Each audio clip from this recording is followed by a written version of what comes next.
Ganjam BJP रे मुह मोड़ामोड़ी परिस्थिति सृष्टि। प्रदीप को आउट करी विभूति को इन करिछि जिला बीजेपी। दल रे एक घरिया होई जाइछन्ति सांसद महाशय।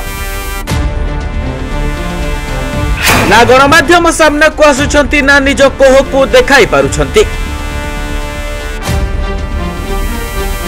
गंजाम जिले में बीजेपी अंतकंदल पदा को आसिलानी और पूर्वर जिले में कुहुलुथुबा धुआं धीरे धीरे नियार रूप नेबाकू बसिलानी और यार ज्वलंत दृश्य गतकाली देखिबाकू मिलिछि। तेबे दीर्घ दिन हब दक्षिण विकास परिषद गठन निमंते दाबी होई आसुथिबा बेले गतकाली एने परिषद गठन होईछि एवं सबुठारु बड़ कथा हैला दक्षिण ओडिशार समस्त बड़ बड़ नेता मंत्री एही कमिटीर सदस्य होइथिला बेले ब्रह्मपुर सांसद प्रदीप पाणिग्राही एही विकास परिषद सदस्यतारु बाद पड़िछन्ति। एथिरे मुख्य अध्यक्ष भावे नित्यानंद गंड को नियुक्ति दिया जाइथिबा बेले अन्य दुई जन मंत्री विभूति भूषण जेना और गोकुलानंद मल्लिक मध्य एथिरे शामिल अछन्ति। एहा सह सांसद भावे सिद्धांत महापात्र एवं अन्य विधायक और सांसद माने मध्य एही परिषद रे अछन्ति। तेबे कांग्रेस सांसद सप्तगिरी उल्लाका एही घटना को नै दुख प्रकाश करी कहिसन्ति अनेक दिन धरि एही विकास परिषद गठन करिबा नै आमे दाबी करूथिलु एवं परिषद गठन परे आमको एठारो बाद दिया जाइछि जहां आमको अनेक कष्ट देउछि। एपरि करी बीजेपी तार राजनीतिक खेल खेलिछि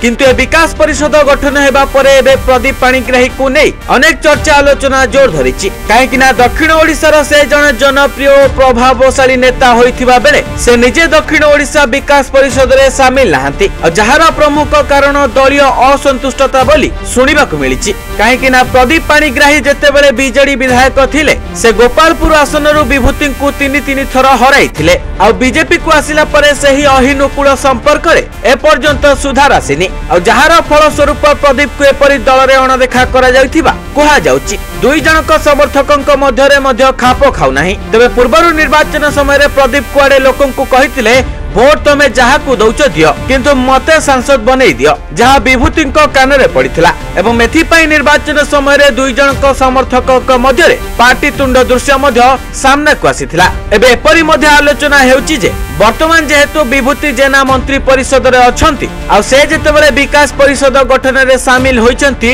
सेथि पई काले प्रदीप पाणिग्राही को एही परिषद रो बात करा जायछि। तबे एपरि परिस्थिति लागि रहितबा बेले अनेक कहउचंती खूब शीघ्र जिला बीजेपी भांगी फाळ फाळ होइजिबो एवं जहार सूत्रधर साजिबे सांसद प्रदीप पाणिग्राही। तबे ए घटना सामना को आसीबा परे परे कोन हेबो जिला बीजेपी रो परिस्थिति ताहा तो समय सापेक्ष।